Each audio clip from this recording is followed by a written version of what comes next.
All right, the regular board meeting from November 9th, 2023 is called to order at 6:30 p.m. Can I get roll call, please? This is here. Costin here. Mascot. Balls you have here. Brianna Saxony here. 1C, regular board meeting agenda. It's recommended to approve the regular meeting agenda for November 9th, 2023. Can I get a motion? I will move. Second. No changes to the agenda, thank you. Okay, discussion. I just have two things that need to be changed. On 3B, adjourn to closed session, it reads, the board will consider and may act on any of the closed session matters listed in agenda item 6A. That should read 5A. 6A is the part. And then 3C, reconvene the regular meeting. It says the board meeting of September 28th, 2023 will reconvene at whatever time. That needs to read today's date. But I wanted to stay. That's all the changes that I have. All those in favor? Move to accept the amended agenda as stated. Second. Thank you. Call for question, all those in favor? This is I, Balls you have aye. Brandon Saxony, aye. Public participation at board meetings?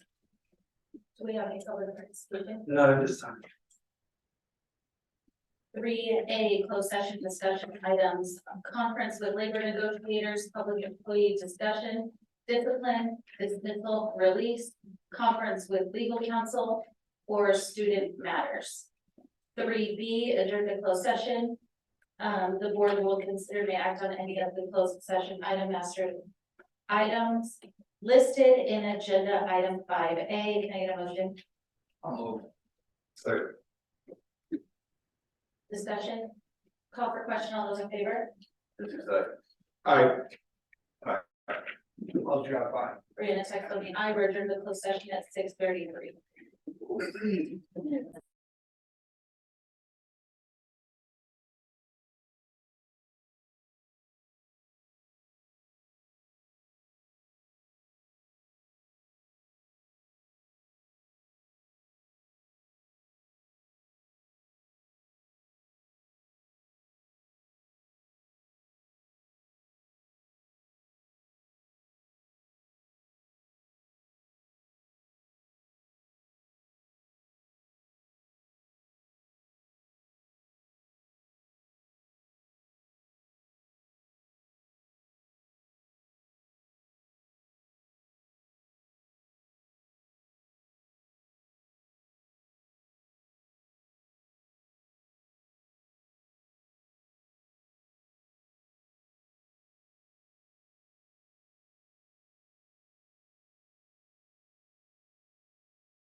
Thank you so much for your patience. We really appreciate you. 3C, regular board meeting of November 9th, 2023 will reconvene at 8:04 p.m. For a flag salute, please rise with your hats.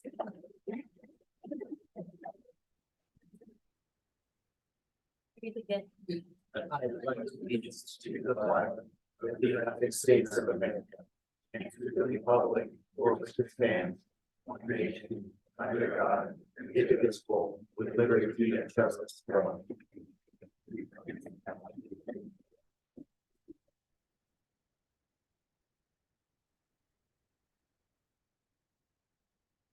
For B, civility statement. Our civility statement will be read by our student representative, Aislinn. Thank you. Civility statement: communicate clearly and concisely with respect for the time of others. Listen objectively, carefully considering the opinions of others. Understand the counterproductive effects of disruptive, demeaning, and intimidating behaviors. Understand and respect district policies and procedures. Maintain a respect for the rich history of the district and the efforts of others who have served in the past. Thank you. 5A, report of action taken in closed session. There was no action taken in closed session. 6A, public comments, recognitions, and reports. I have 5 comment cards.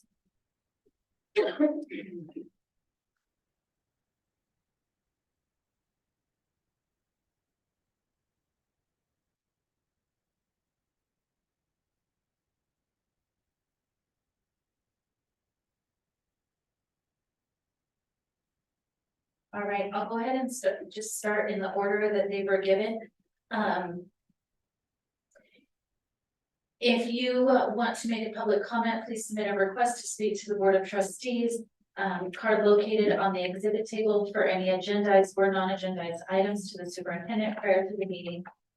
If you'd still like to speak, you may still turn in a public comment card to Ms. McCauley. Not more than 3 minutes are allotted to any one speaker and no more than 20 minutes on the same subject. This portion of the agenda is for comments, recognitions, and reports to the board and is not intended to be a question and answer period.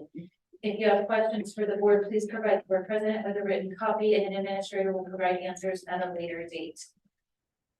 I do have 2 from Tracy Costin, but it looks like it's 2 different things. So we'll start with community update, PTSO update. And I will do 2 different. Yeah.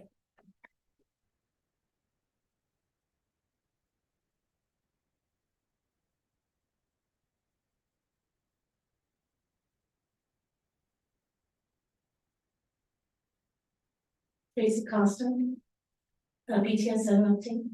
So it's been a while since I've given an update, so I just thought I would use this opportunity to thank all of you for your support of PTSO throughout the years. I'm winding down my last 6 months or so, and then in April we'll have elections. I just wanted to say it was a great event. And it was a great community event. And I know a lot of people were thanked. So I just want to thank all of you for your support. Dr. Sahakian and President Taxoni for attending. And Mr. Falscraft for trying to attend. It was really great. Great community outreach, a lot of organizations. And something that we had started last year and we did it again this year, recognizing people that have helped us throughout the years and recognizing Mary Fife and Mr. Eddie Romano for behind the scenes. They're incredible people.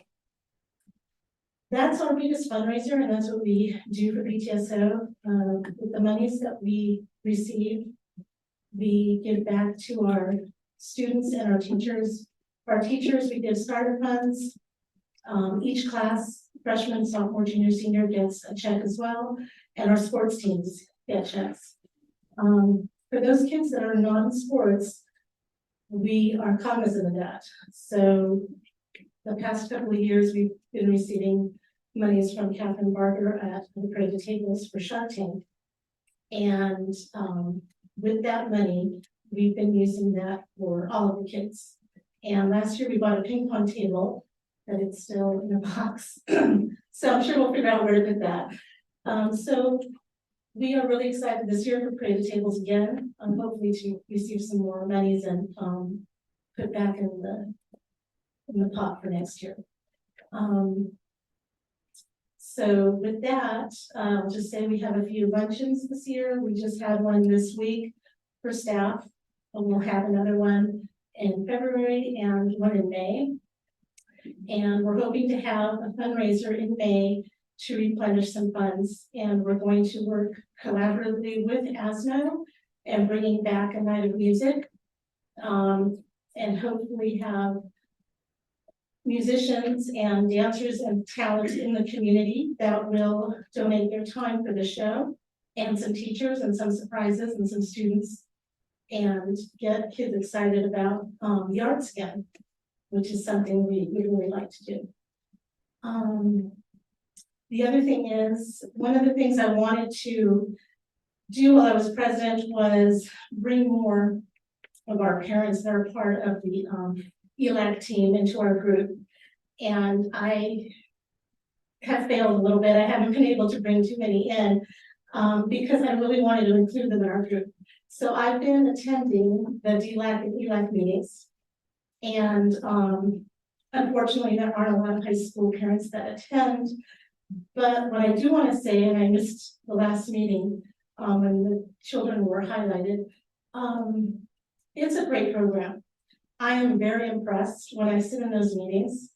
I don't have a stake in the game, but I am very impressed with Jana Largent and Tiffany Pizzata, especially for looking at the curriculum and their compassion, the way they treat the kids is just incredible. We have really incredible staff. The other thing I wanted to say lastly here is, I'll say it again, I've said it before. I want to thank Yolanda, because Yolanda is a constant in our district. She has worked in this office for so many years with so many different people, and she's very professional. She's the right hand of the superintendent, and she knows the community. She knows our district, and I appreciate her so very much. So thank you. That's it. I'm looking to you. Thank you. And I will comment, I know that you weren't here last week, but the whole board did give kudos and amazing feedback and comments on the fall festival. It was the best I've ever seen. So thank you for that. Thank you. So your next comment card is general comments. Yeah, that's time. Parent comment, Tracy Costa. So I've been asked by some parents and staff, and I myself just want to make a couple of comments. Last summer, I was really happy to see some reorganization happening. And now that we're in November, I think it's time to revisit if that's working. It's really important to have a principal full-time in high school. And with that being said, if that can't happen soon, we really need to make sure that our key staff are there. We should not have 3 or 4 key members gone at the same time. And I think we learned our lesson in June from that. I was hoping that it would be happening again, and we really just can't have all of our administrators gone. It's not fair to our staff, our front office. It's not fair to our kids and our other teachers that are there. And it's just something that we should look at. And I'll leave it at that. I know there's going to be other comments on other things, so that's all I have to say on that. Thank you. Thank you, Tracy.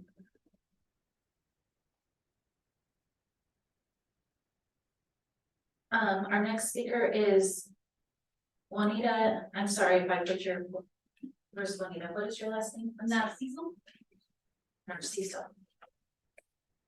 Thank you.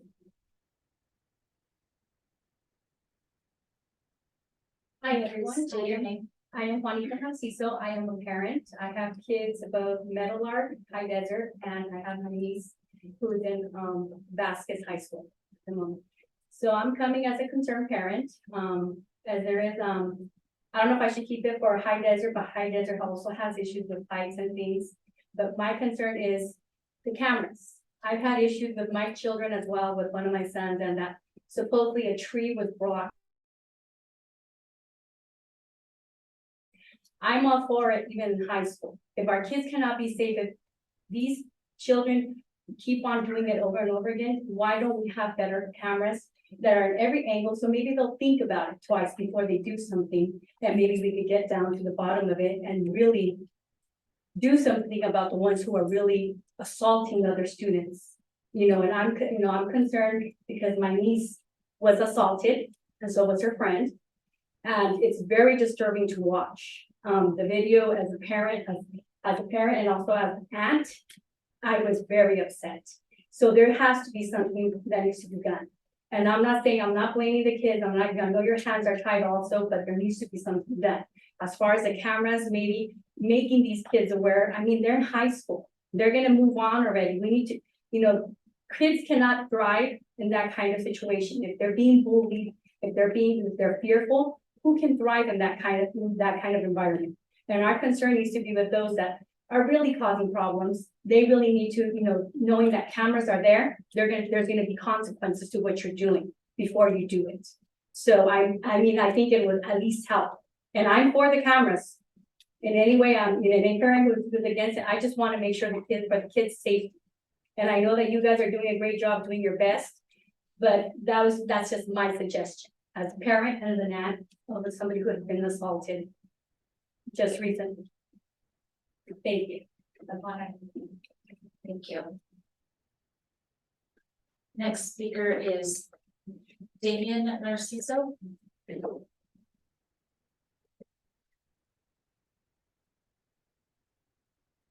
Good evening, everyone. My name is Damien Narciso. I'm a parent at Vasquez High School. Yesterday, my daughter was attacked by 3 students. I am very concerned about the safety of my daughter, especially because the school is trying to manage this as a regular fight, and it was not a regular fight, it was an attack. Good thing we have a video from a student, not from the school. And that was the only way we could prove that they were attacked. The school were trying to keep it as a fight, and it was not. Even the other parent called the police, and the school was not cooperating with the police. Today I emailed the video to the police who is doing the investigation, and his first impression was that all this is settled, we cannot do anything because this is just a regular fight. Your daughter's friend is initiating this fight, and if you want to get some other problems, we can take charges to all the students, but you should not do that. That was his first impression. After I sent the video, he changed everything, and now he's gonna help us. At least I don't want nothing bad to happen to the other students, but at least to recognize that there is a problem. And I'm really concerned about the safety of my daughter. If this happened inside the school, this could happen again. And I don't know if the school is gonna, if they don't do anything, if they're gonna take full responsibility for the safety of my daughter. That's all I wanted to say, and thank you for your time. Thank you.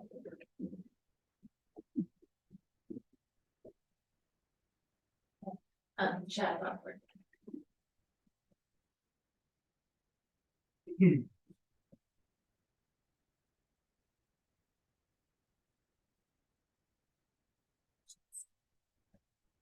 Chad Wadsworth, student or father of student at Vasquez High School. Good evening. I hope you guys are all well. I'm coming in today on behalf of your customers, students at Vasquez High School, and the concern over the fighting that we've had on that campus since the beginning of the school year. This is the second major fight that we've had at Vasquez this year. The topic of security has come up more than once about having adequate security at our schools. Our security that we have there is not adequate. When I can watch a 1 minute and 12-minute video, and not until 50 seconds into the video does the security guard happen to stumble in and fall over to try to break up 4 girls who are fighting, which ultimately turned into probably 6 or 8 kids, everybody trying to get their licks in that brawl. It's unacceptable. It is completely unacceptable to not have a safe campus, and it's getting to a point where it's negligent. Because it's been brought up not once, but twice, but 3 times by me personally on these videos. We can go back and we can find it. And the responsibility lies within this building and all of you sitting on that board in that diocese. We need adequate security. We need more security. If that means adding 2 more security officers that are better trained, then that's what we need to do. One needs to be placed at each corner of the facility, so that when they're on breaks and kids are moving around, there's not the opportunities for kids to get jumped, and that's what we need to do. Because it is completely unacceptable to see 4 young ladies get into complete melee and strangling each other, and then have Miss Lundquist come out and break it up, which we all know she shouldn't be doing either. It's not her job. It's not healthy for her. Why does she have to get involved? She's the only one in a minute and 1 minute and 12 seconds that shows up that actually try to interact and get the kids to break up. Other than a couple male students that eventually came over and said, come on, stop. It's unacceptable. I'm sorry. And I'm here only as a voice to the community because I hear about it all the time. It's like everybody out here feels like nothing's happening. It's just falling on deaf ears. You have a generic security company that probably doesn't have any adequate training with how to deal with youth when they're fighting, or how to break it up, or what's the legality of all of that.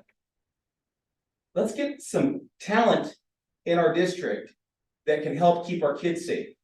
Because there are plenty of other females on the campus that do not feel safe. There are males on the campus that do not feel safe. The big priority is making sure there's only 2 students going into the bathroom at a time, so they're not out there vaping and getting high. You know what, my priority in my life for my kid is that he's safe when he goes to school, and along with his friends and colleagues. That's what matters. So please address it. Address the issue. Get more security guards.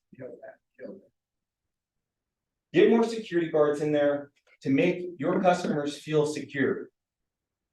Make the parents feel that their kids are secure. Because if not, your customers are going to go to other districts.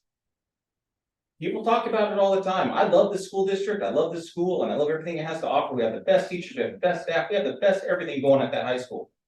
But if people don't feel safe, they're gonna go somewhere they do. I know I'm past my time, can you just a couple. Thank you, Ms. Lundquist, for jumping in there. You're a saint for doing that. We need a principal at the district at Vasquez. Mr. Sparks can't do it all. Sparks cannot do it all on his own. He's busy, he's got a million things going on, he's trying to help kids, he's trying to keep things on the right track. We need a principal there full-time, along with the TOSA students, to keep the train on the tracks. And the last thing I want to touch on is paper. I don't know why we got rid of paper, but I've heard from multiple students that it was a big help to them. It was great for them to get tutoring when they couldn't go to their teacher. So I don't know if there's another way, another method, another program to get in there, but it was a great program to have. I thank you guys for your time.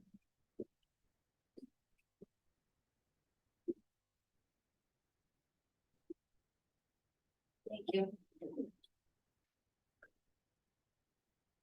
7A Ada representative. We had 6 comments. That was all for the conference. Was there anybody else yet?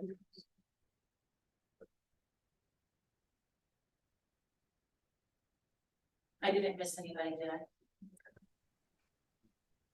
Ada's not making a comment tonight. Okay, thank you and hello. Hello. I appreciate you being here, even if you're not making a comment. 7B CSDA representative, we do not have one. Tonight, 7C student representatives to the board, Ms. Aisley. Thank you. Let's start with Meadowlark. As usual. Meadowlark has a student awards assembly scheduled on November 6th at the Acton campus and November 7th at the Meadowlark campus. So those will be, I'll look forward to presenting those awards at our December meeting. Country line dancing family night was said to be a blast. Lots of families attended and had a great time. There was a red ribbon week that was full of spirit, and it ended the week with a BMX bike show. The TK classrooms have had a lot of visitors with firefighters, sheriffs, and their horses, and a veterinarian to teach kids about different career paths and first responders. And the student council is now up and running, and they're making a costume ball for Halloween. So I do believe that happens. For High Desert, the Hawk highlights is first Mr. Rowland for his positive, inclusive practices to make every student on campus feel welcome. Then Max Davis for showing responsibility and respect for all. Jackie Herta for striving to be her best, showing tendency and determination to achieve and do great work at school. Jasmine Hernandez for being compassionate, caring, and diligent with all of her assignments. Olivia Bacon for having a positive attitude, always doing her best and supporting others around her to be successful. And Emma Bailey for being helpful, positive, and encouraging for everyone around her. They had their first dodgeball tournament, and it was said to be a huge success. All schools were represented by teams from different sites, which brought together a lot of unity. They would like to thank their HDS Booster Club president, Karina Bailey, for coming up with the idea and then making the event possible. Medal of Honor Day, which Monday and Tuesday during AVID 8th grade students served as mentors to the 5th and 6th grade classes to discuss Medal of Honor core values and how those values are represented in the design of challenge coins. Then students design their own challenge coins to represent the values that are important to them. The 8th grade Museum of Tolerance field trip is on December 14th. Students are going to be learning about the Holocaust and will be reading the Diary of Anne Frank coming up in their English classes. It will help them learn about the importance of respecting others. For athletics, the cross-country boys and girls teams both finished in 4th place. Medal winners were Cole Steve, placed 3rd for boys division, Addison Walker placed 8th, and Alexis Van Arnhem placed 9th in the girls division. This year, their cross-country team had the most runners out of all the seasons so far.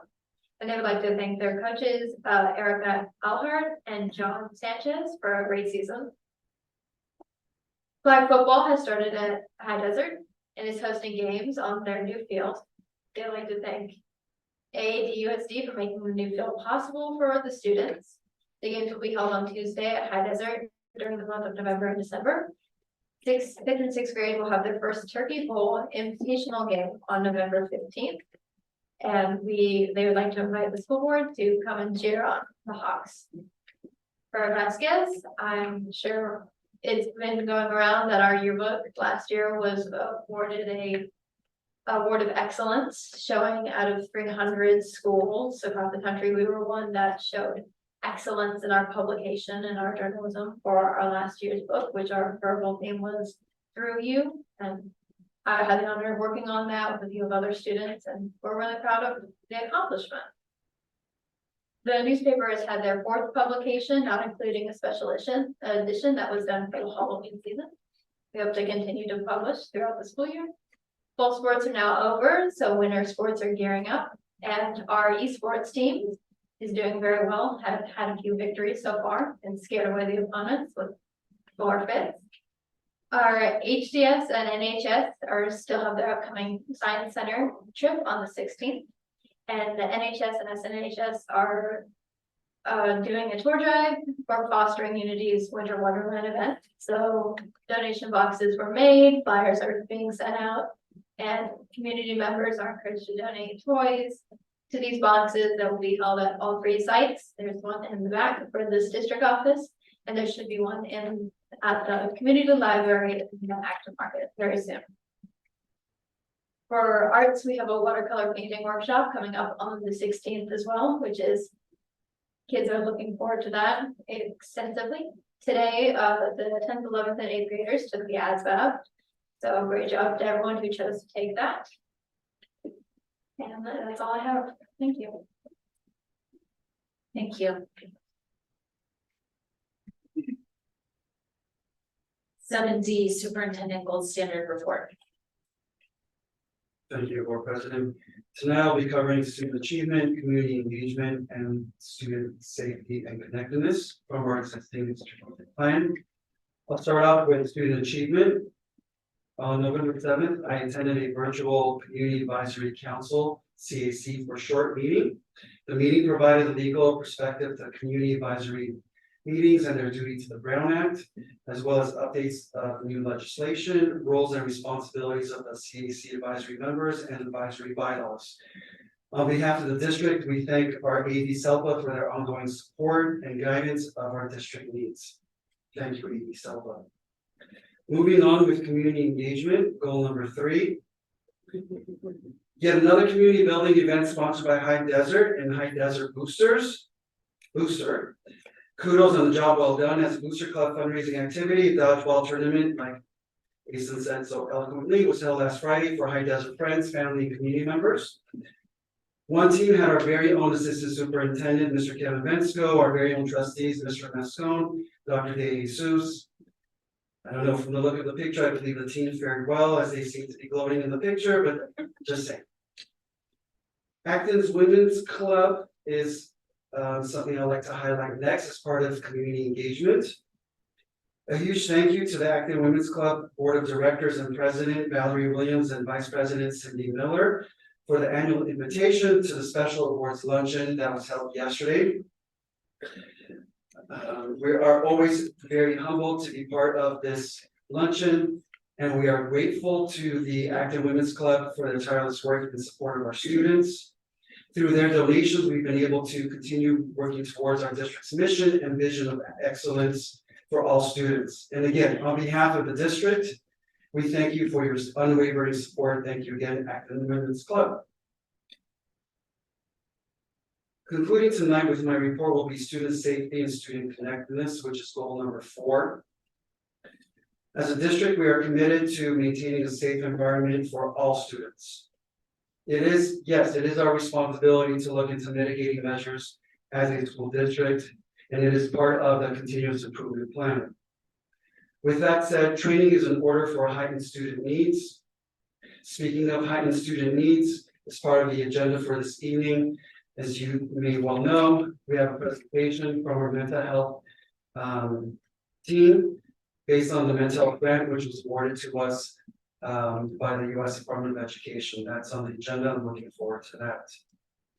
But going back to my comment about training, staff supervising students during the structured time, that's nutrition, lunch, recess, what have you, will be attending what's called a NCI certification, which is nonviolent crisis intervention training, which is designed to create skill sets and knowledge on how to de-escalate situations that are on campus before they escalate to a point of unsafe situations, how to diffuse escalating behaviors.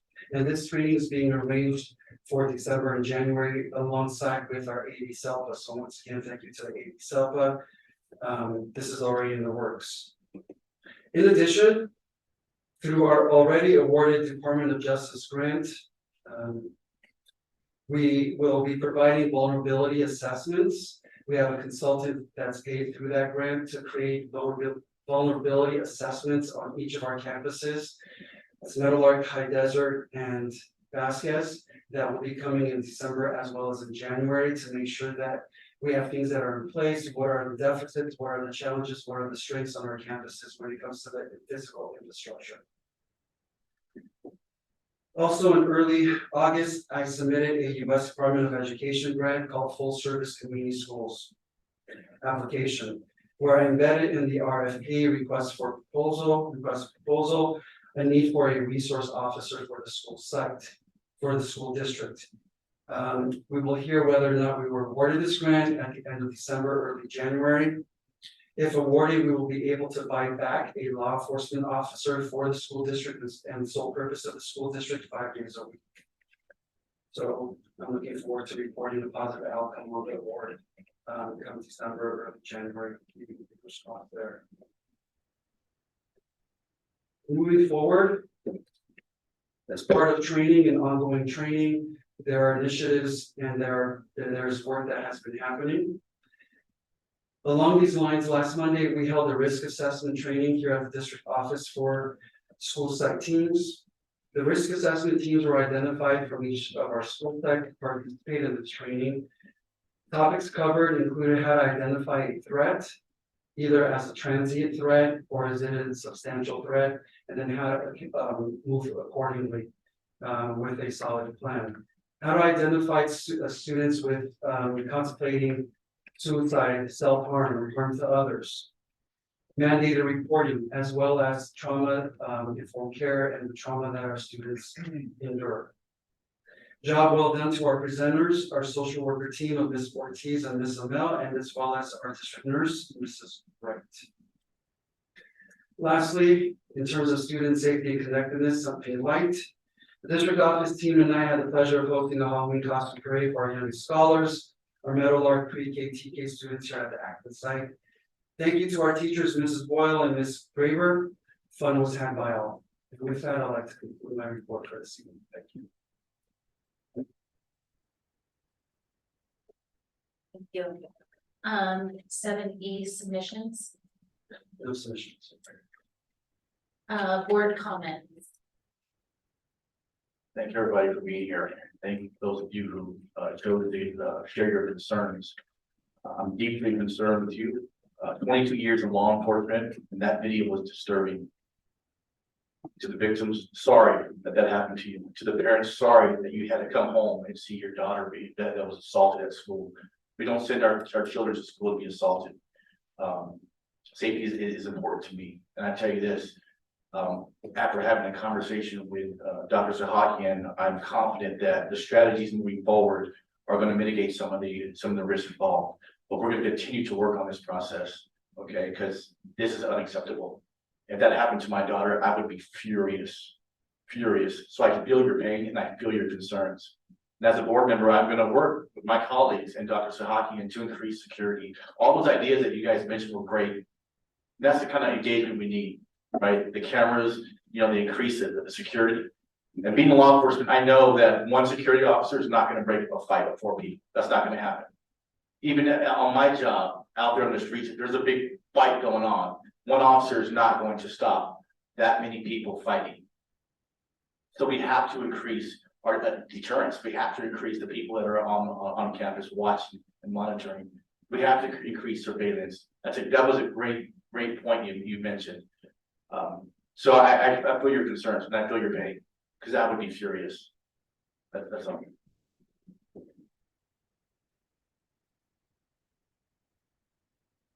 Yeah. So thank you everybody for coming in again, for sharing your comments. And this is something we hope never happens. This high school, this district, we've lived here 18 years, going on 18 years, I think. And this never ever, in the early years, when our kids started in Meadowlark and they went through it. This is not something that was in our consciousness. And we don't want to see it grow and grow and grow. So when you guys come in here and you say it's unacceptable, yes, it's unacceptable. I've not been here that long, but I can see that the problem is growing and we're responsible. this board, this district, this management. It's our job to make sure your kids are safe at school. So I had a lot of questions, obviously that video was horrific. And the questions that we ask, are, who are these security guards? What's their training? What are they supposed to do? What can they do? There's a lot of questions that need to be answered, and there's gonna be a heck of a lot of work put into this to make sure this never happens. I know there's some things that the superintendent's gonna elaborate on at some point for improvements in security and structure. And I don't know when that's gonna happen, but I hope it's soon, while it's still relevant. So everybody who has concerns, we have the same concerns, and Mr. Wadsworth, this is not gonna get ignored. And kids should not get pummeled in school, and they should not get pummeled for a minute. And I don't know what happened before that video, and I don't know what happened to that after that video, but the video itself is enough to tell us that we need to do better. So I appreciate everybody coming in, and we'll be working on this. And if, keep coming, keep telling us your thoughts and things you'd like to see. It's important because there's a lot of ways that we can do this. We don't want to make the school into a military zone, and we don't want to make the school into a jail, but we want to make it safe. So your input is important. And I've listened, your colleagues are going to listen, and there's going to be a lot of work put into this. So I appreciate y'all coming in. Yeah, thank you for coming in. Like yourself, I'm a community member. I have kids that go to the schools. I would never want to see my kid involved in something like that at any level. I appreciate you coming in. I can only imagine how you feel about all this. I know I felt watching the video. Like Tom said, we asked a lot of questions tonight, and I think Mr. Days has said it. We're confident in the plan that we heard, and I hope this never happens again. I know we're going to do everything we can to make sure that it's true. Do everything we can to make sure that it's as close to true as possible. Thank you. Yeah, I'm gonna say, the stuff that's, thank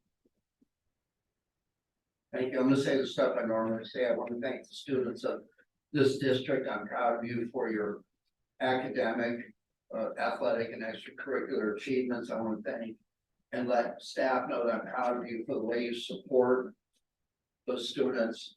And I thank my board colleagues for the positive support they give to the students, the staff, and the superintendent of the district. First off, Mr. Wadsworth is not a stranger to these issues. He sat on the board and gave this community a service, and he is familiar in that room back there where stuff has come up and difficult decisions are made, and has himself been put in a position of having to try to figure out from service up here what that looks like and feels like. So he's no stranger. He's felt the reality of this himself. So thank you for coming in. What I do want to say is it is National School Psychologist Week. And my experience is in situations, psychologists have a duty to their own profession that supersedes who their employer is, what people tell them to do or not do. It's kind of like a Hippocratic oath.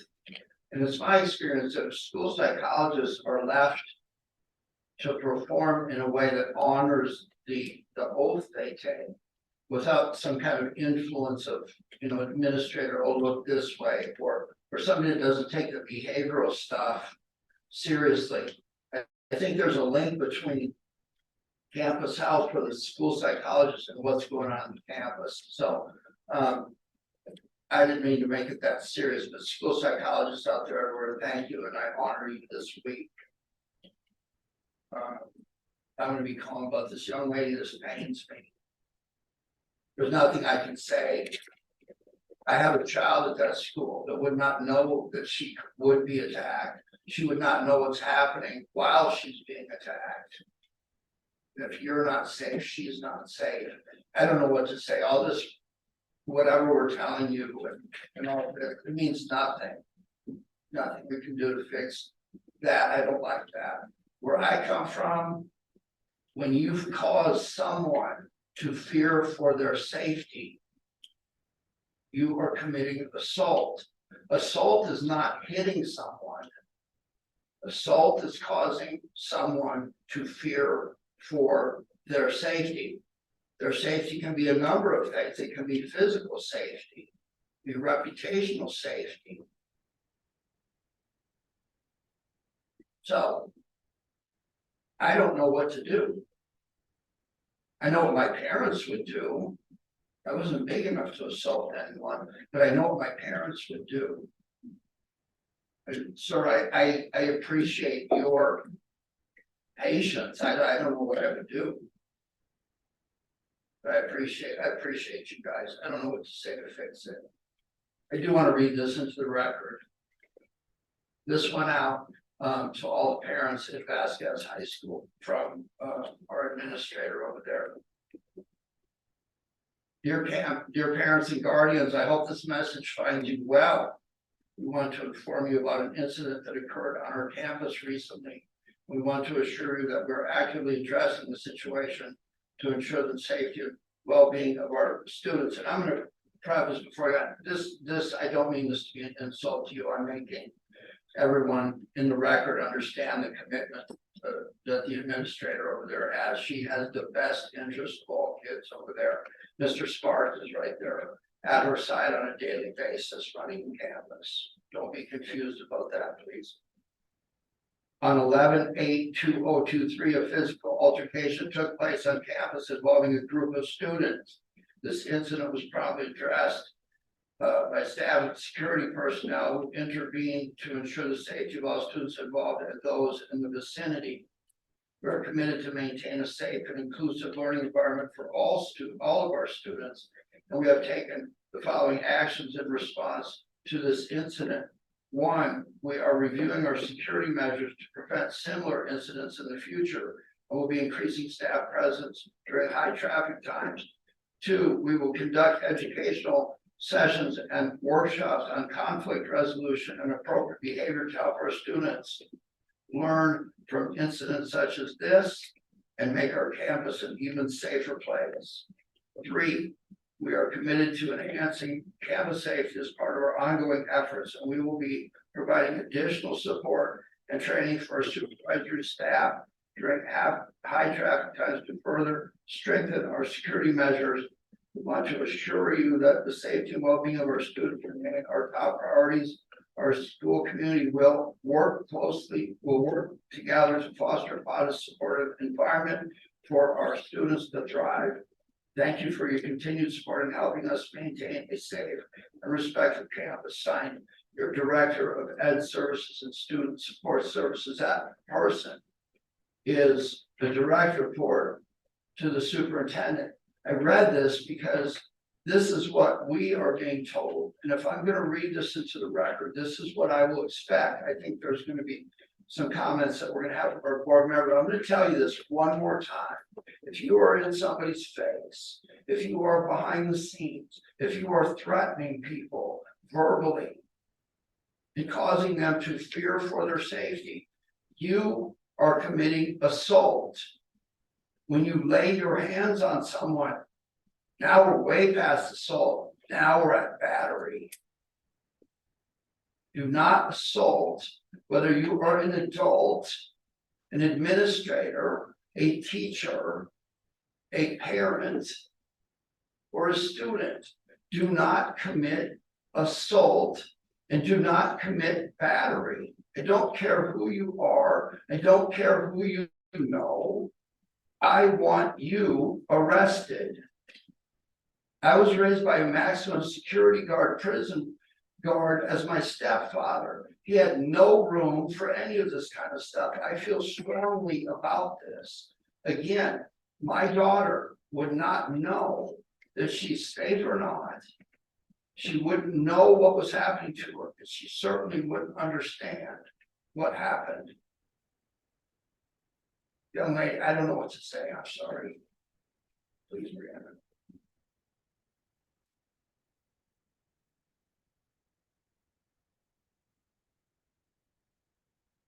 I'm gonna start by saying if I as a mom, if it were appropriate for me to give you a hug and to give your parents a hug, I would come down and give you a hug. I just,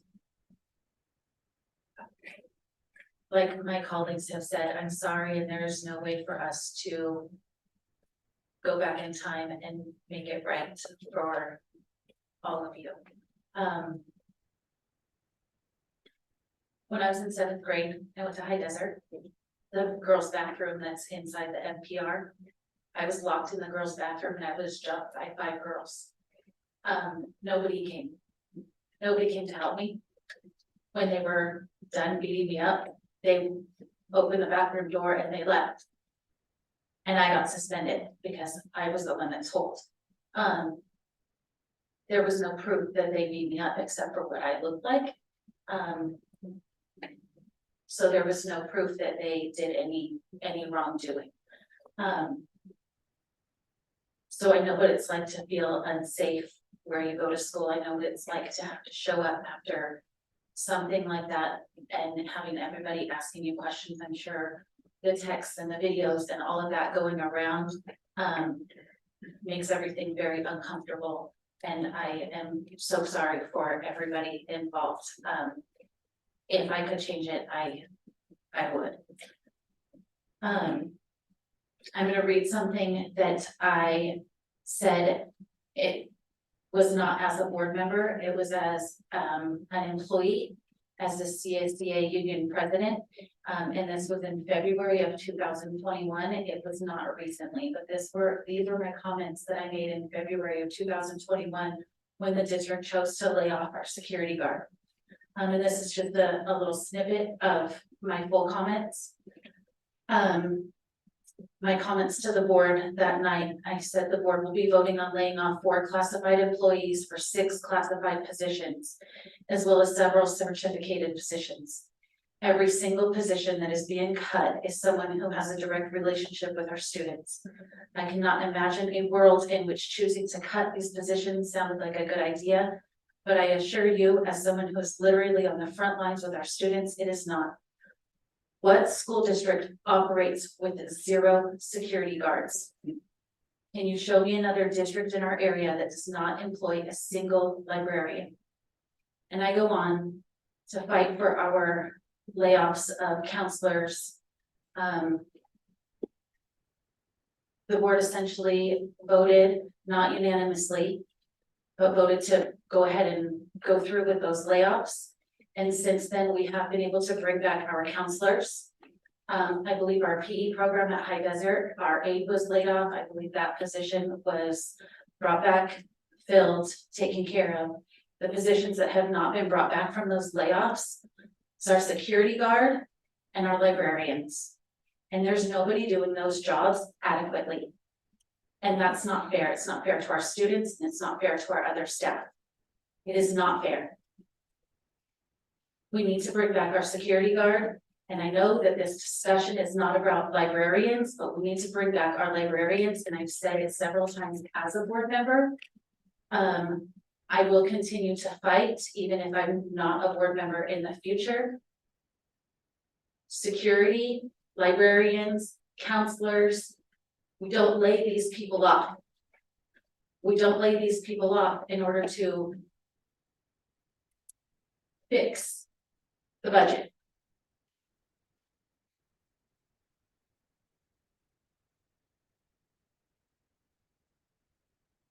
Mr. Falsgraf read the letter from Dr. Chamberlain, which was very well written, and I appreciate it. But when I was reading the letter, my question was, where's the follow-up going to be? So I have asked Dr. Sahakian in front of our fellow board members. I have asked Dr. Sahakian for follow-up. When Dr. Chamberlain in her letter writes, we will be increasing staff presence during high traffic times. I've asked for proof of that. I have asked for what that looks like. I have asked Dr. Sahakian to provide to the board what it looks like to increase staff during high traffic times. Where will they be? Who will it be? How many will it be? Will they be trained? Number 2 of the letter to the community said, we will conduct educational sessions and workshops on conflict resolution and appropriate behavior. I would like a follow-up to that, and I've asked Dr. Sahakian to follow up to that. I don't need it just written in a letter to the community and everything's lollipops and rainbows. I need to follow up. I need to make sure that what we promised our community by putting it in writing and putting it out to our community is actually being done. I want to see the results. It says we will be providing additional support and training for our supervisory staff during high traffic times. I want to know what training. What training are we giving our supervisory staff? And it needs to be immediate. Sure, the NCI training is great, but we can't wait for December. We can't wait for January. We need it done on Monday. We need those people trained before break time on Monday. We cannot leave our campuses in the care of untrained staff.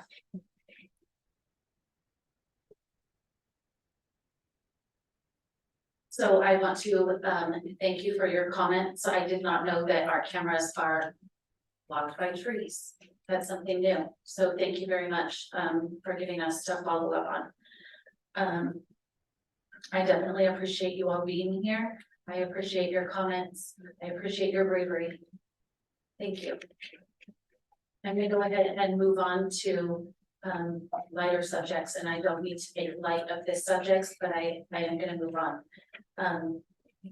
I was able to attend the Women's Club luncheon. They always do a fantastic job of honoring community members. They honored the Friends of Acton Park, which was amazing to watch. I got to sit at the table with Mrs. Margaret Gonder and her husband, and I spent a couple hours just chit-chatting. And if you have never been lucky enough to be in the presence of such an amazing woman, you're definitely missing out. She was the most fantastic boss and fantastic principal I have ever worked under. She was my elementary school principal. She was my first adult boss. Such an incredible mentor, such a beautiful human being, and just so much class and so much poise in one person. And I just wanted to brag about the fact that I got to sit at the table with Mrs. Goddard. She's just phenomenal. So I also wanted to thank the Women's Club for their donations to our schools. They give so much and they work so hard throughout the year, raising money just to give it back to our community. And they do donate quite a bit to our schools. And they donate quite a bit back to scholarships for our seniors. And I just want to publicly thank our Women's Club for being so dedicated to our community. So thank you very much for that. I was able to attend the Antelope Valley School Board Association dinner last night. I sat with those on the school district board and superintendent. It's always great to go out and meet with other school board members and administrative staff throughout the Antelope Valley, just to learn how they're doing things and different aspects of the way that their boards work. The topic of the night was cybersecurity. And it was Palmdale School District that were presenting, and it was extremely informative. And it was all about technology, literacy and all that. And we kind of got a compliment. And I say kind of because they gave it to a different district, but they were talking about us. They said, your district, and they pointed to somebody who I know that this district doesn't do this, but they said, your district has where you do health one semester and you have a technology literacy class the second semester. And they said, yeah, I'm like, no, you don't. That's us. And I didn't say, but I did pat myself on the back. I had nothing to do with building that techno lit class. But I just wanted to let you guys know that Vasquez High School did get a congratulatory good job attaboy for our techno lit health combo class that other people don't do. So we got an attaboy for that. So thank you. And that is it for my Cycle one more time. Sure. Would you like to cycle? No. I have a Margaret Gonder story. I love Margaret Gonder. When I moved to town.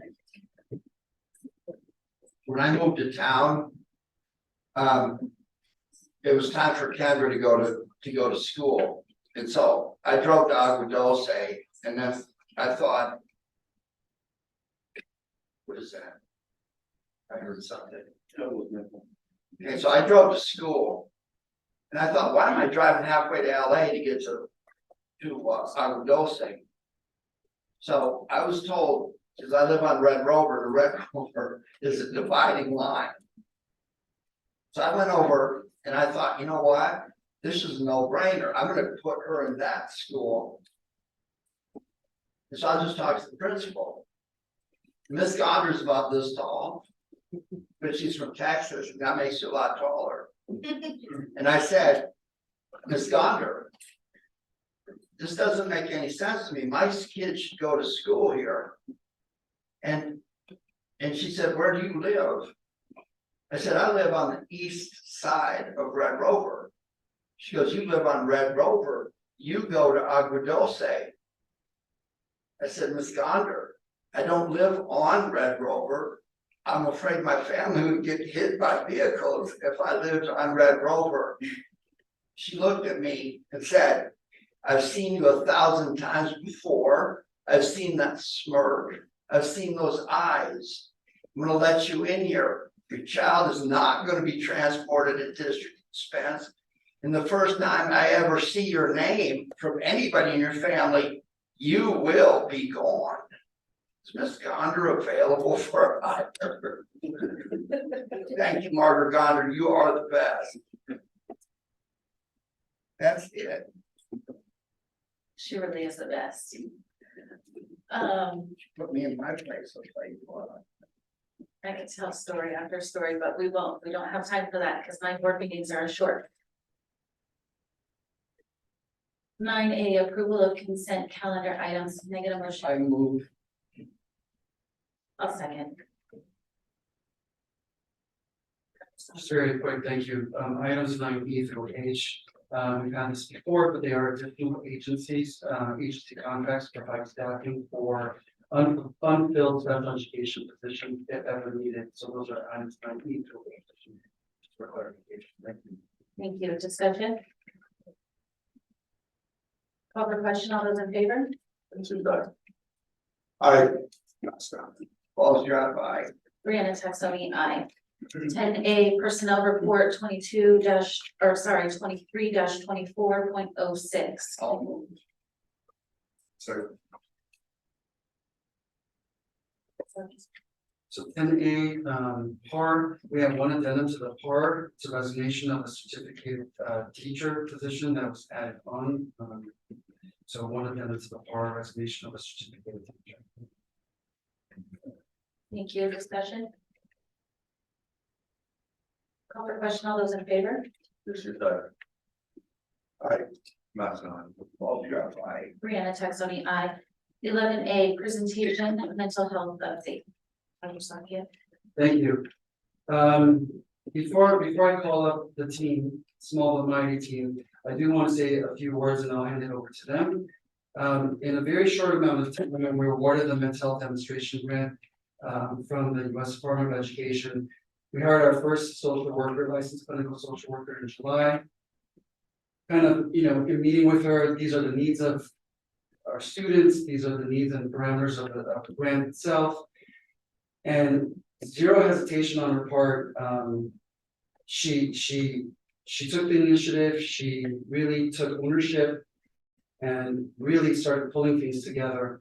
Tonight, along with our colleague, Charlie, who's equally exceptional, make up our We Care AADOSC mental health team. I want to mention through this grant, we're still actively pursuing hiring additional social workers in support of mental health needs for our students, to round up the team as part of the grant, but we're not there yet, but we're looking. In addition, I want to thank and commend Ms. Taxoni, our board president. I know her initiative was mental health. As a board president and as a former counselor myself at school sites formerly, Counseling and mental health is near and dear to my heart. Former district where I served, I was student services and child welfare, working with students and their social emotional needs. So when we talked, when you were appointed as board president, I was equally thrilled that you brought mental health to the forefront. And just coincidentally, we had a grant that was awarded, and just really want to bring your vision, your mission with mental health to fruition. So we took some of your thoughts, your wishes, we embedded it into the plan. And I want to then thank again, Ms. Charlie and Elizabeth for really bringing it to life and to fruition. And so what we have tonight is an update in a very short amount of time from July up until early November. There's some data that will be staggering, eye-opening. There are issues and there are concerns, and the need is prevalent for counseling and support of our students who have that higher tier level need of support. So we're gonna get into detail, and I want to call up Ms. Elizabeth Ortiz and Ms. Charlie Amel. Thank you. Thank you, Dr. Hawkins. Good evening, everyone. I'm Elizabeth Ortiz. I'm the licensed clinical social worker for the school district. And this is Shaniqua Emil, and she is the associate clinical social worker for the school district. So we have the We Care AAD USD, the first mental health program for the whole Acton Agua Dulce school district. This is dear to my heart because I'm actually, Agua Dulce is my hometown. I grew up here. I went to Agua Dulce Elementary, to middle school, the High Desert, and then to Vasquez. So this is dear to my heart. This is my passion. So I'm very excited, and Charlie is amazing, bringing her passion to social work here as well.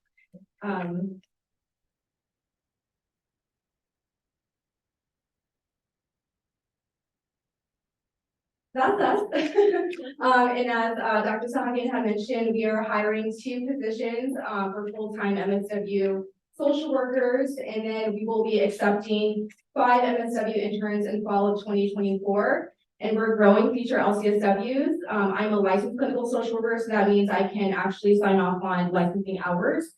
And I develop everything so that way they can become also licensed clinical social workers.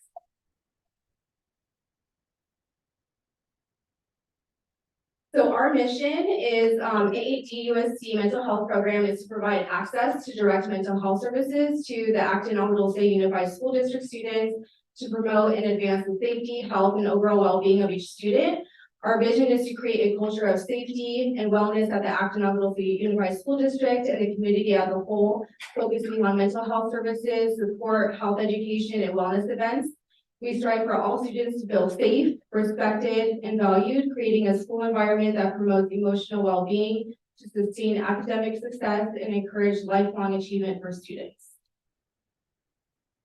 Our services, we provide direct mental health service therapy to students, face-to-face therapeutic sessions and groups, training to all AAD USD staff on mental health and wellness, psychoeducation.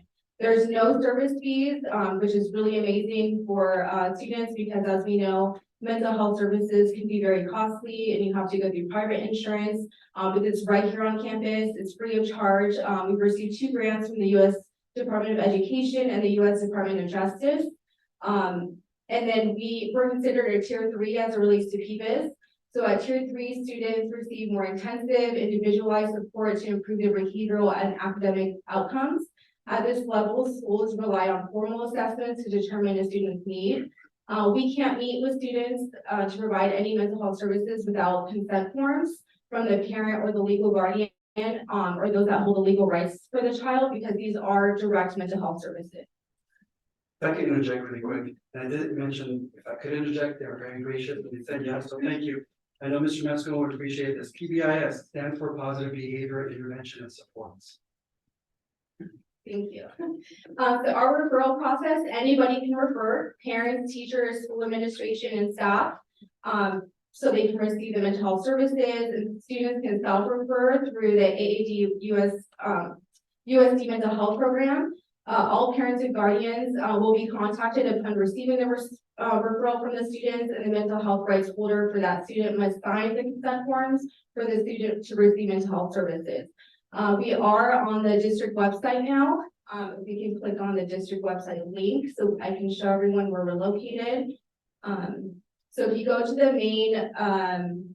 main site, we're the heart with the two hands, and it says we care, and it takes you to this page, and it says our mission, our vision, our services, no service fees, and we did put our picture on here just so that the kids and students know who we are. And then this is our referral form. So on this form, we spend a lot of time just implementing, the legal aspects of mental health, and then also when we do our mental health intakes with the student, what needs to be working on. So that's very thorough. We put a lot of thought into our mental health referral forms. And then we do have a QR code for students. So this is going to be posted up on every classroom on Monday. We just finished creating this for the students so they can take out their phone and just self-refer, because a lot of the time it's really difficult for a lot of students to go in person to request help or to request to meet with us. So this is a way that they can self-refer and pulling the student aside and meeting with them behind closed doors just to see if they can benefit from our program. So confidentiality is huge to us because we are therapists, and it requires behavioral health professionals to protect the client's privacy, the student's privacy, but not revealing about what they say during sessions without consent.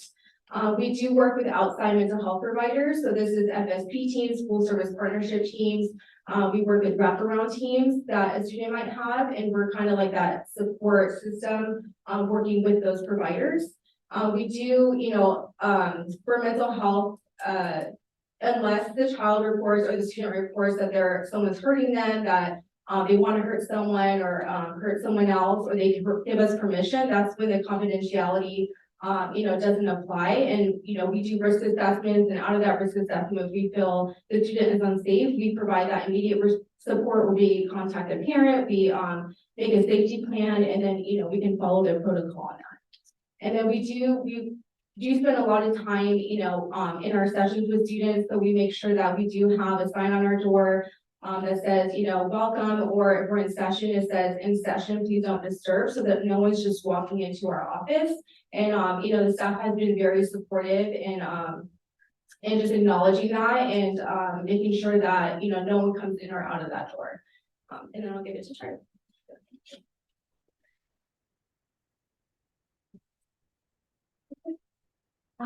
And so, like Elizabeth mentioned, we go through a referral process, so we know, you're a little bit shorter than I am, a little bit taller than you. So we go through a referral process to know where we're gonna start with these students. We go ahead and make goals and move forward, because we also want the students to know that these sessions are for them, and it's only beneficial if all players are up and it's a team effort, So going through our referral form, and then we'll go ahead and get consents from parents. That's a signed consent for those our services, but then moving on, so that they know if they have any questions about my licensure or Elizabeth's licensure, where they can go to find more information on licensed clinical social work.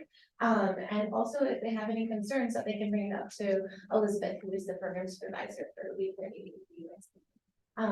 And so we have also implemented the assessments of it. The short phrase is SDQ, but it's Strengths and Difficulties Questionnaire, which we learned as we were getting into this program through the grant. Dr. Sahakan was gracious in helping us set that up and set those trainings up. We've also been trained in CBITS, which is Cognitive Behavioral Intervention for Trauma in Schools, as well as Bounce Back, which is CBITS, but for a younger population, so ages 5 through 10. And so we received those trainings. It's actually my second day. Walked into trainings right off the bat, so that we would be prepared and equipped to help these students in those interventions.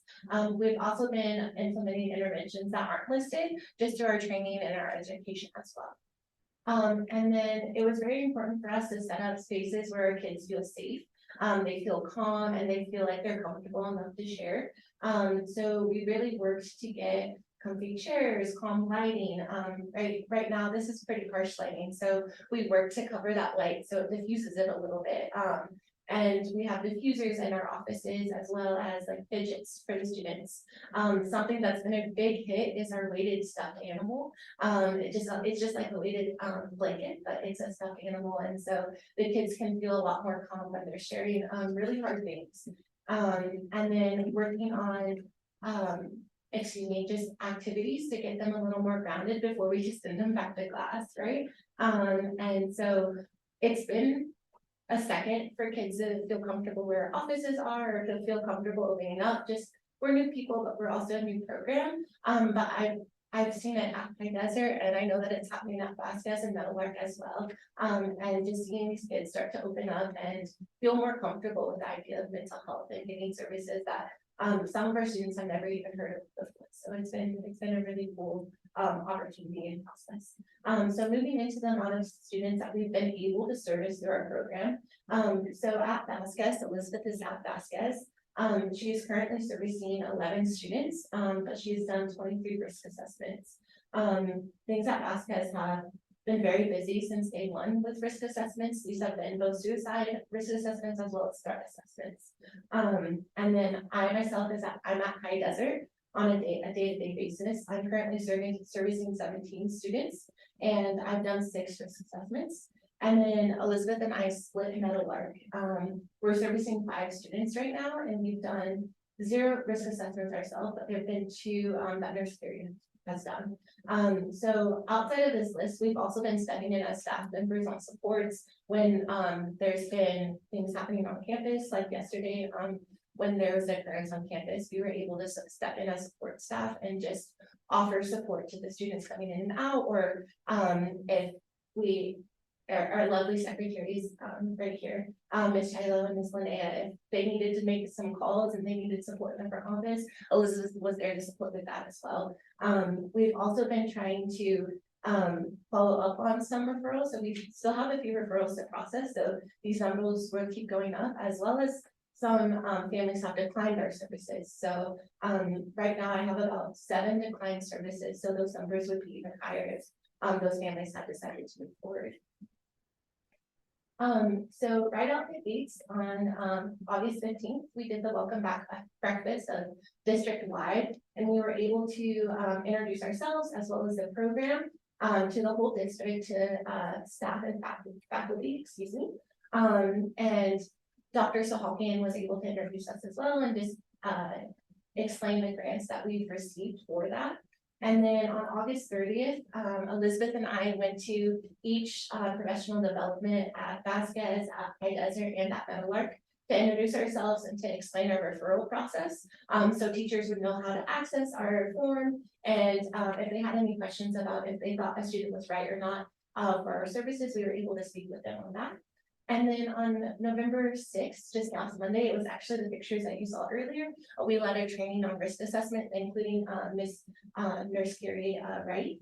And that risk assessment was primarily about suicide risk assessment, but it also included threat assessment and how to properly report child abuse, which all of our faculty and staff are mandated reporters. So it was just a nice little reminder and review of that content, excuse me.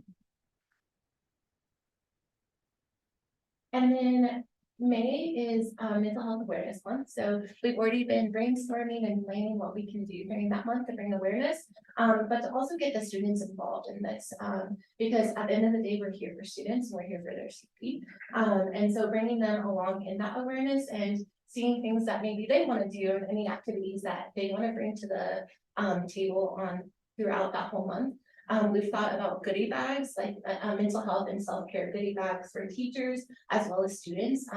We also have been talking about how we can include the staff in our journey with mental health, because at the end of the day, if you're not taking care of yourself, how can you really take care of our students? So also implementing trainings and things like that, which Elizabeth will touch on in the next slide.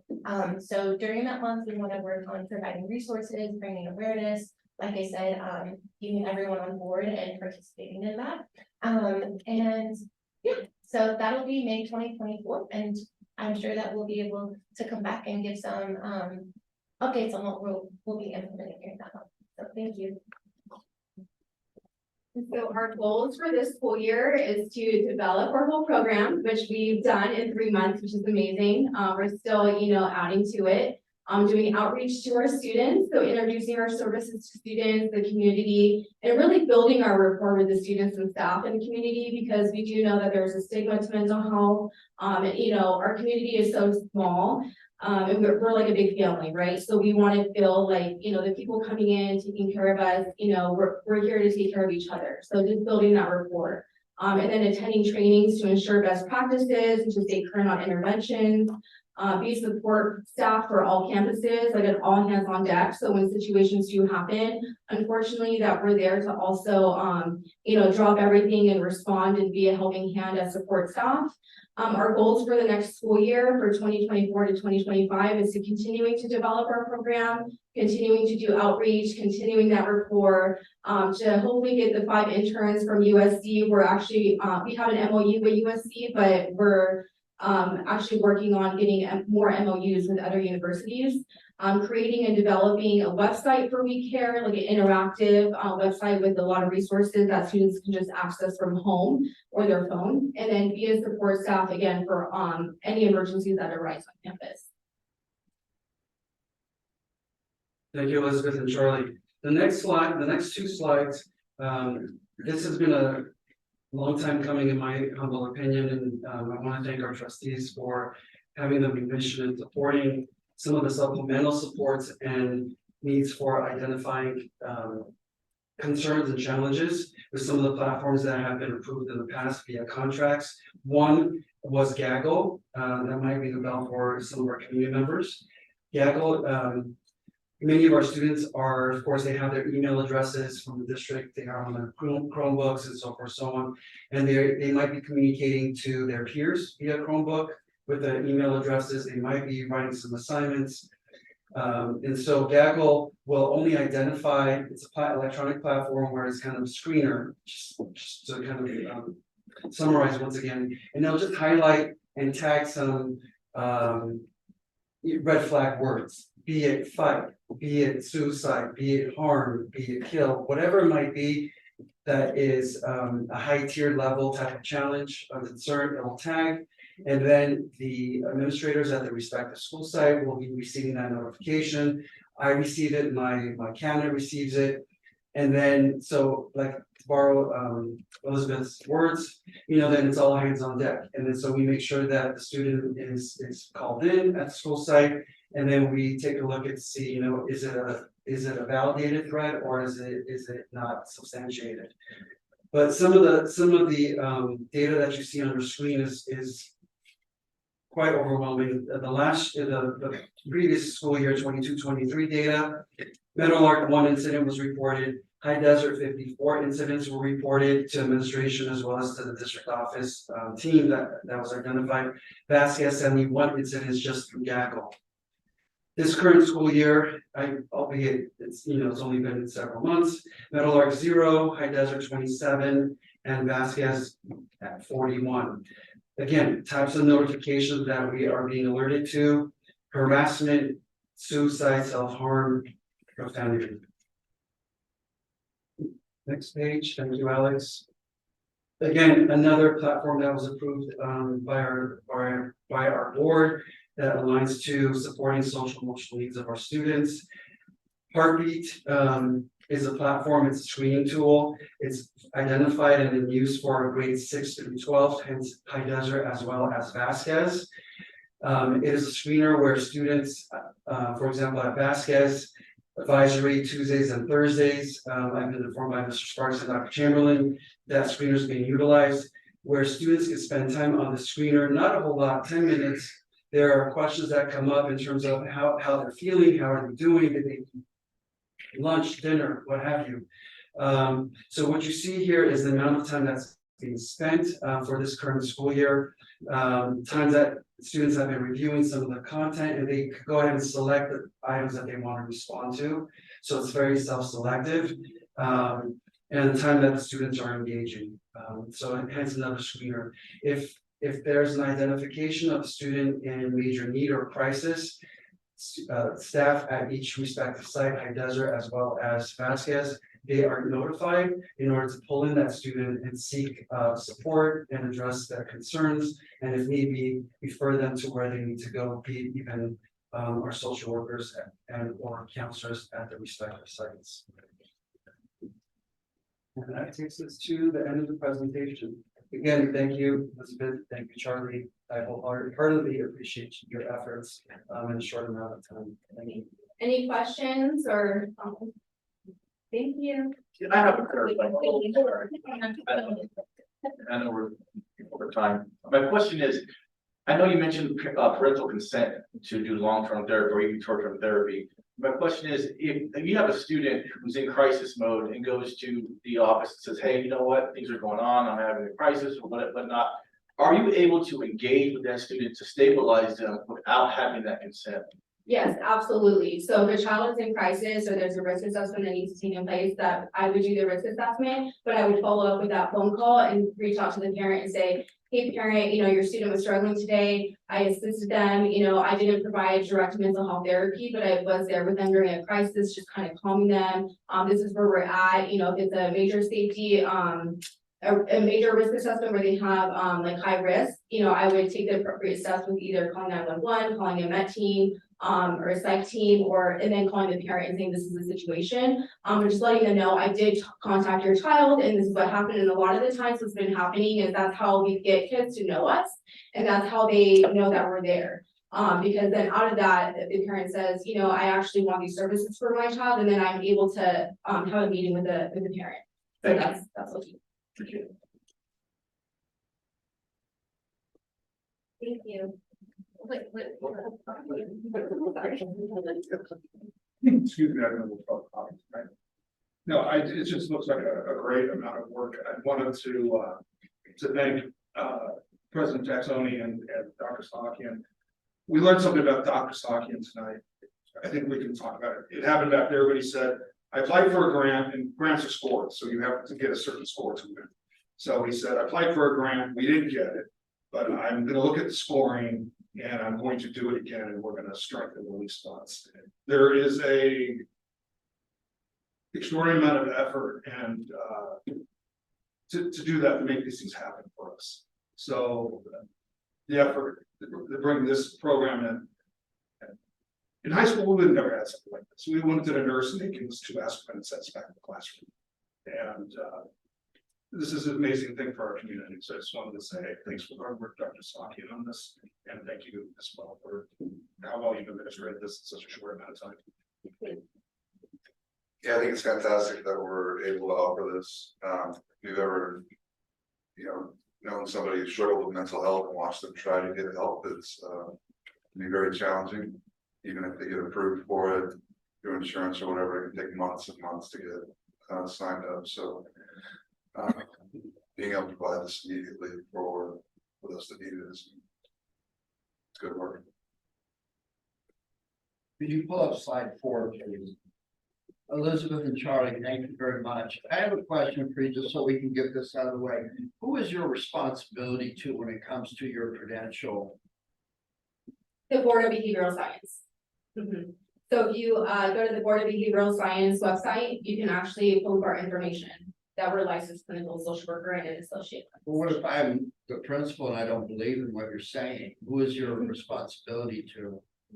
You can call the Board of Behavioral Science and they will definitely let you know that we're. So varying from your professional responsibilities isn't something you're interested in, regardless of who would put that. Oh, no. I want that made very. Yeah, and everyone knows that I'm very vocal about child safety is my #1 priority, and I respond how I feel like my licensing and how that should be responded. I would like to say too that everybody needs to understand there's mandatory reporting going on. So if there's something going on at home or something like that, telling your child not to talk to these people isn't going to do you anything. There's mandatory reporting that's required out of anybody that suspects something is going on. Here's what I do want to say about this. A couple of years ago, this board was different, it had different people. And there was a lot of talk about this, but nobody could tell us what it really looked like. And I don't think, there's some things that have not changed about this board, and that is a respect for parent rights locally. And so where that asterisk is, I need everybody to understand that. There's a lot of stuff going on in this world where people forget parent rights. And I tell parents, I'm very vocal. I just tell parents, do your job at home. Don't come in here and dump it on me to make rough decisions. I don't even know your kid. I don't even know what half these people here do. So if I'm gonna pressure them, then we need to do our job and make sure that the parents are engaged all the time. And with that, I'm gonna make a comment, read this any way you want. I see a lot of stuff on the news, but what I tell people, if you're in the employ of this district, and you are representing this district, don't say, do or teach anything that you would not stand up here and teach to us. And I think that's a good rule of thumb. I appreciate what y'all do very much because, you know, we understand the theory of all this, but really what you saw here tonight, this is the works. You know, this isn't the old days where somebody took the belt to you and you learned. The kids are far more sophisticated than that. I very much appreciate the work you all do.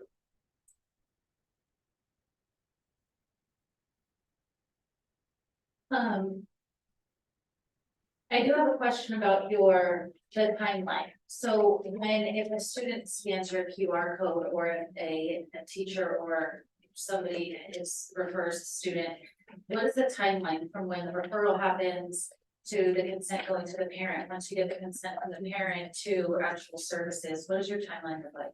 Yeah, that's a great question. So the QR code actually has the question on the survey and it says, do you need to meet with someone immediately? Do you need to meet with someone within a day, 2 days? Is it urgent? And there's very specific. So if it's urgent, we get alerted and we meet with them right there and then. Like we think that's an emergency. As far as the referrals, we do try to get through to them as soon as we receive them. But you know, if we have sessions, we might get to them at the end of the day, but we're trying to make contact as soon as possible with that principal or the teachers. But we also want to make sure that we are asking them, like, what are the tier 2 interventions that they're doing prior to make sure they actually qualify for that tier 3 level, because we want to make sure that we're implementing the tier 2s first, just to make sure that the students that need that tier 3 are receiving it and we're not being taken away from those situations. So we try to do it as soon as possible. There's only 2 of us so far, so we're trying to get through them. But we are communicating with the principals or whoever gives it to us that we're working on it. Sometimes it's the referrals being submitted, but we can't get through to the parent. So we just let them know like we're working on it, but we can't provide too much information. But that's been one of the barriers as well. So as soon as possible is when we try to get them. Great. That's awesome. Thank you. I love seeing that your program is made available to students, to staff, to families. Sometimes we have programs and nobody knows what they are or how to utilize them. So I thank you for making them available, and I thank other staff, teachers as well for making it available. Thank you for training the staff on how to use it, what it is, what you do. Because it's great to have a program, but if nobody knows what your program is or how to use it, it's for no reason. So thank you for making it available and possible for everybody in the district. That's hugely important. Dr. Sahakian, thank you for your data on Gaggle and Heartbeat, that we vote on implementing things and we vote on contracts and we don't always see the fruit of that. So thank you for showing us the fruit of that. And I know on both of those contracts, I was worried of where is this gonna go? Is this even money well spent? What are we actually gonna get out of spending this money? And when you're spending thousands of dollars of students' money on different programs, it's nice to see that they're being utilized. So thank you for providing that data. I appreciate it. And thank you all for making mental health a priority. I know our first meeting when we were standing out front on the sidewalk, and we had our very first, you were brand new, I was brand new. We talked about mental health, and then when I received the president position, I made that my goal to bring mental health to the forefront of our district and to make it a priority in our district. And thank you so much for bringing that to life, and I'm very excited to see how far you can take it. I'm very excited to see you have a whole team once we hire some more professionals to help you guys out. Thank you so much for all that you do. I appreciate you. Thank you. Thank you.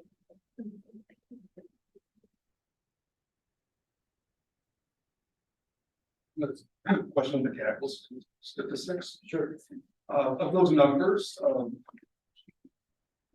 are those actionable, or what percentage of those numbers were actionable? Great question. I don't have the breakdown in front of me, but I will provide it. These are all of the alerts that were received, and the alerts are tiered, right? So out of, let's say, just using as an example, of High Desert 54, 22-23 school year, out of those 54, could have been maybe 10 that were the most egregious types of concerns and incidents. And those are the ones that we get alerted to, and that's what's being acted upon. I can have a further breakdown in terms of, which, from this number, from the data that we've seen, which ones fall within which tier. Okay, it'd be nice to know which ones are actionable, what type of actions can work. Sure. The highest tiers would be self-harm, harm to others, hence the student side, harassment, any physical type of activity, weapon, what have you. And those are the alerts that we get immediately, and they're immediately acted upon. Any other discussion? Okay, thank you so much. We'll move on to 12A, approval of partners in nutrition cooperative joint powers agreement amendment. I'll move. Thank you. We're seeking approval to the updated amendments to the PINCO JPA agreement. There's new language that's been added. Mr. Bensko has details of the added language to this agreement.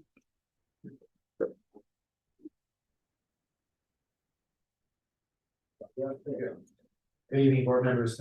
So just a little background, PINCO is a JPA with a bunch of districts, Antelope Valley, Bakersfield area that help us get better pricing to our school food nutrition program. So we're a member district, and so tonight they are bringing some adjustments to the JPA agreement. Sorry, I have them written down, and some of the major highlights really are that they're reducing the quorum from 40 to 25%, removing electronic voting, and then just updating some formatting and spelling. So this is, again, it's kind of in the details, but we have to approve this at the board level before they can approve it at the JPA. If there's any further questions here. Discussion? Question? Just one request, and I did talk to Dr. Sahakian about this when we brought it up. When we're talking about voting, I just want to make sure that we're sending representation from our district. So, and he assured me that we do, so thank you for that. Call for question, all those in favor? This is our. Hi, Masco, aye. Paul Chuck, aye. Brianna Texel, aye. 12B, resolution 2023-24.11, declaring unusable, obsolete, or no longer needed equipment. Can I get a motion? I'll move. Not there. Yes, so tonight we have our resolution to declare surplus or unusable obsolete. This is necessary before we can dispose of these types of assets, so we request the board's opinion for that. So that the meeting and the board knows before we just throw it away and use some things. Discussion? No. Recycling, not throwing away.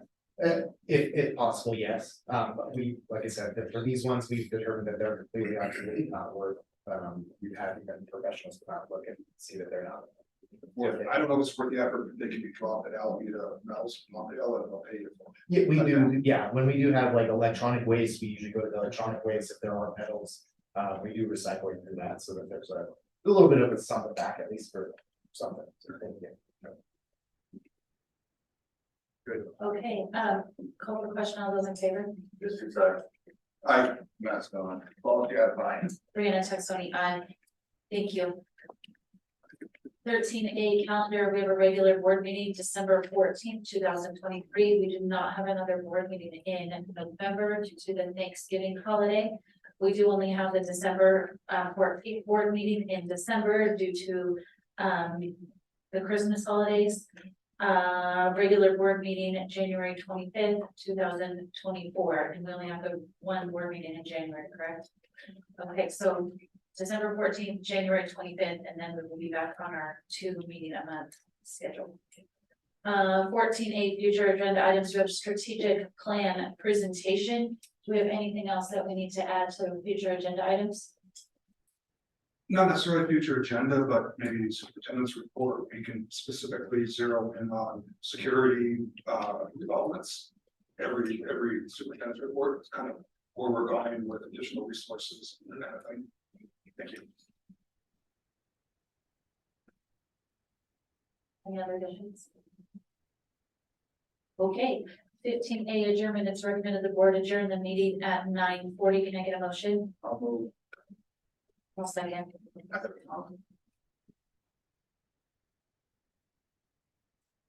I'd be remiss if I didn't point out tomorrow was Veterans Day. It's appropriate earlier to talk about it as much, but we do have the largest all volunteer armed services in the world. And there's a lot of veterans right here in your community. Reach out, say hi to one of them, thank them for their service. They hate that. But a lot of them have wounds you can't see, so just consider that. And tomorrow is 3-4 birthday, so happy birthday.